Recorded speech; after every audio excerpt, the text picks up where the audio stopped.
siguro ni ang pinakaswerte nga adlaw sa akong kinabuhi. Dili man ako birthday pero mura ko ga birthday. So for today's video mga yo, mularga di ay migsayo paingon sa Sugbo para mangita mig ayo ug unsay maayo. Nilarga na among sakyanan, nikalit lang og dagan. Wala lang namo hibawi, naabot na day mi sa SRP. Nindot among dagan kay daghan kag makit-an. Nakakita kog tulay ug among gisubay. Di day ka pwede mo liko diri kay naay toll fee. Padayon ang among dagan ug naami na sudlan.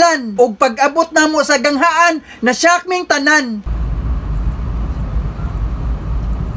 Traffic di ay kaayo, maong galagot nako. Padayon ta sa tong video para maabot na ta dito kay niagi naman ta Gradison Block. Aw, mao na to. Niliko mi diri kay naara diri. Sweet pang kanahan para mapalitan. Mauni ang among gipalitan, daghan kaayo kapilian. Kwarta na lang gyud kuwang para mapalit nimo tanan. Pangandoy ra ni nako, maong gi-grab dayon nako. Daghan ang kapilian, maong giusa-usa nako tanan. Kay ug unsa akong ganahan, iyarang bayran. Nag-ihap siya sa kwarta para mo bayad na. Pag uli na ko sa sukli, ang naong nagtabibi. Happy yan. Happy now, hilak later.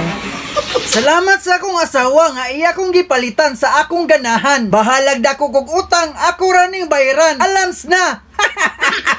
Hanggang sa muli nating pagkikita. Paalam!